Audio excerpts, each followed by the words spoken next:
There's one thing that managers think is the most embarrassing, yet most of us is unwilling to discuss with absolutely anyone, our loved ones, our bosses, or quite often even to admit to ourselves.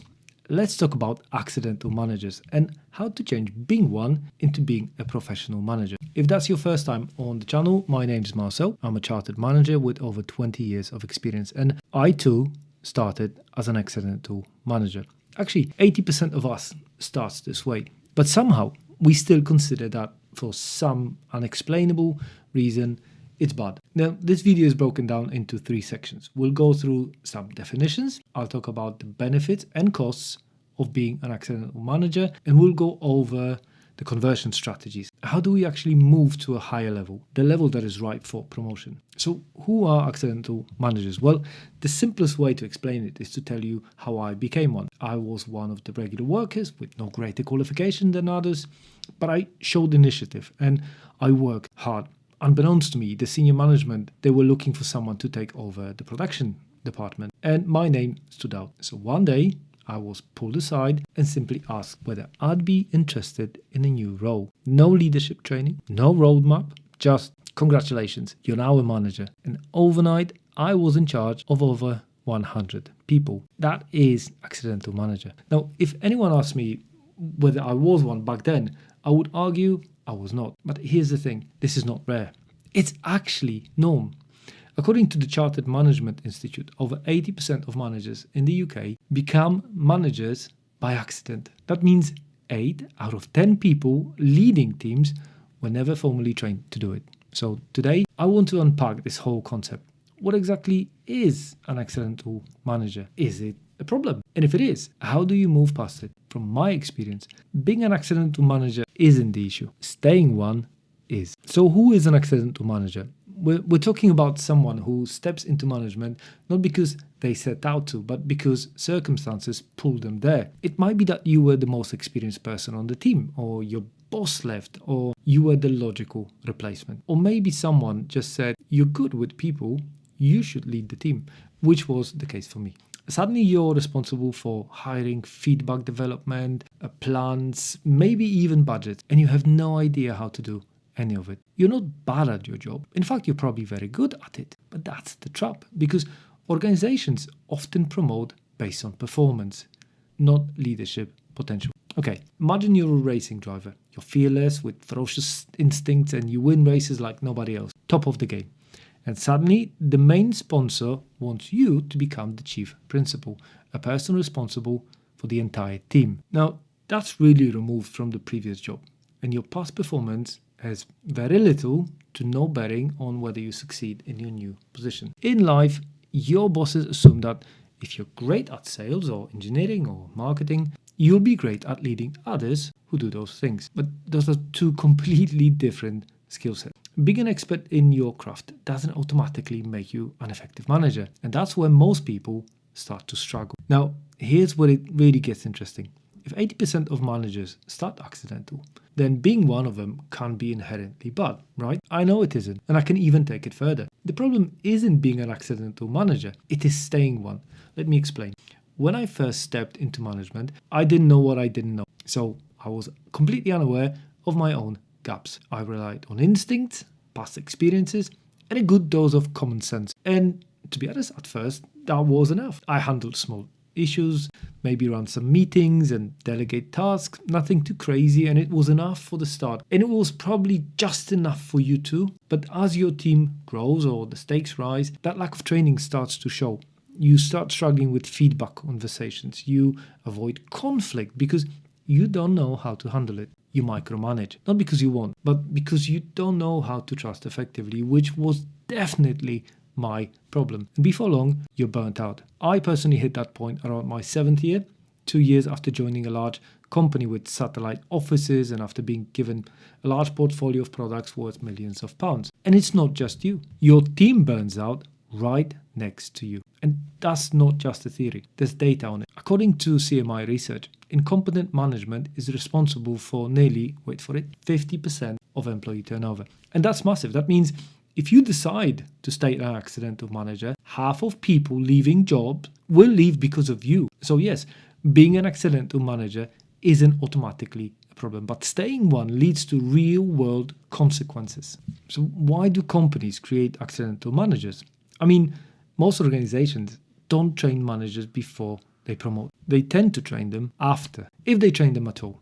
It's like giving someone the keys to the plane and saying, don't worry, we'll send you on the pilot's course later. And that's how so many first-time managers end up, absolutely winging it. They're expected to lead people, motivating teams, and drive performance, but nobody actually teaches them how to do those things. And this isn't a small oversight. It's actually cultural, because many companies still treat management as a reward, not a profession. But management is a profession. It requires skills. It requires communication, emotional intelligence, delegation, coaching, decision-making, all of which can be learned.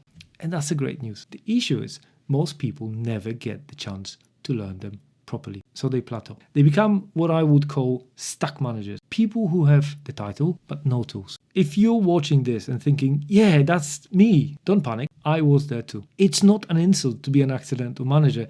It actually is how most great leaders start. And if you're able to admit that fact to yourself, you're off to a really good start, because that means that your emotional intelligence is most likely well developed already. The difference is whether you decide to stay stuck or level up. Being an effective manager starts with a simple mindset shift. It's about realizing that leadership isn't about control. It's about growth. Your own and your team. That's it. I know there are videos giving a step breakdown into management or how to be a great leader in 55 days, but this job is as simple as that. It's about growth, both yours and your team's.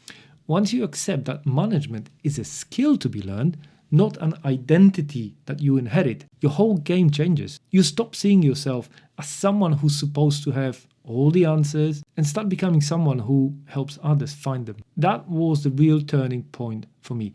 It was explained to me by one of the directors and made me realize we are all on that growth journey. In different points, yes, but we all need to invest in training. So what does training actually mean? When people hear manager training, they often picture corporate workshops, they see MBAs, they see expensive certification, and yes, those things really can help, but they're not the only route. Let's break down the most obvious ones. Option one is the MBA route. An MBA can give you a deep understanding of strategy, finance, and organizational behavior. It's great if you want to operate at a senior level or shift industries. I actually have an MBA from a triple accredited business school in the UK, and even with it, I highly recommend that you don't start with an MBA straight away. Firstly, it's costly, it's time consuming, and frankly, it doesn't always teach the human side of leadership, which is the important one. Critically, however, you only benefit from it when you join with at least, and I mean at least 5 years of line management behind your belt. In my book about the benefits and costs of MBA, I actually postulate that the degree is best suited for well-experienced individuals. Why? Well, going back to the drive analogy, MBA is like teaching advanced mechanics and aerodynamics to someone who currently just learns to drive. It's just too complex. And most of the explanation is wasted because the person hasn't lived through those experiences yet. However, an experienced driver will benefit from going into deep dive, such as an MBA is for managers. Option 2, becoming chartered. Chartered status, like through CMI or similar bodies, focuses on practical management skills. It's recognition that you're not just doing your job, you're doing it professionally. It's respected, it's structured, and surprisingly accessible if you're already managing people. And you get it by completing a series of courses and training. I personally recommend it as it's designed for that gradual incline alongside your career. The third option, and by far my most favorite, is self-directed learning. This is where most people start, and it's completely valid. You read books, you take short courses, you watch management talks, get a mentor. Especially that one is important. But by the way, getting a mentor is way easier than you might think. You don't have to get anyone to formally agree to be one. Just find someone with the knowledge that you want and work on them on transferring some of it to you. YouTube is a great source of knowledge, and I strongly encourage to find people with know-how and experience and watching their videos, trying to understand the message that they want to send and they're trying to teach.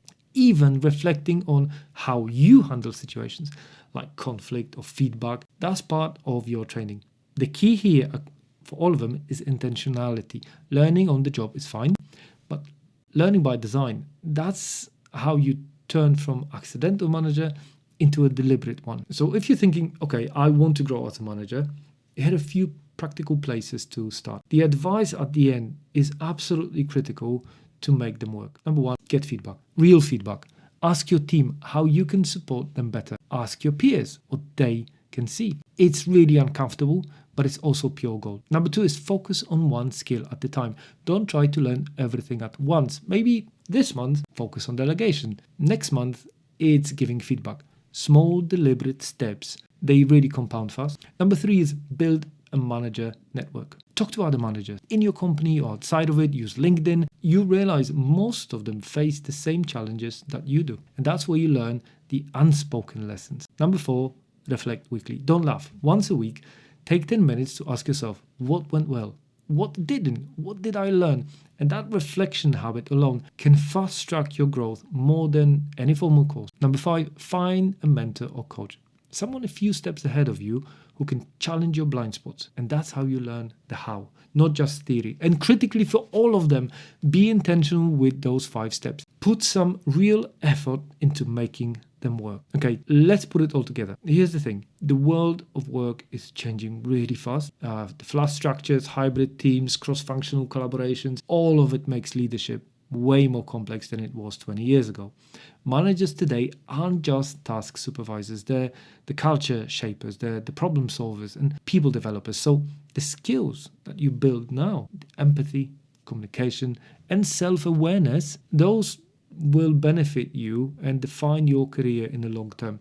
And you don't need to have it all figured out. You just need to care enough to improve continuously.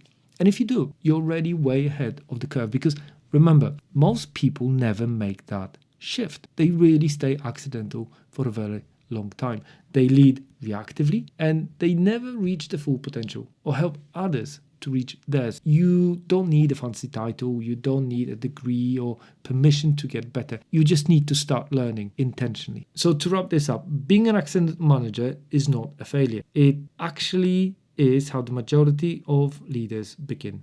But the real question is, do you want to stay accidental or do you want to become intentional? That's the line that separates average teams from great ones. And if you're here watching this, thinking about how to become a better manager, well, you're already crossing that line. Well done. Subscribe, like, and return. Because leadership isn't about titles or certifications. It's about showing up better tomorrow than you were today. And that's something that anyone can do, starting right now. Honestly, I can tell you, none of us start perfect. We all grow as we go along. So I'll see you in the next one.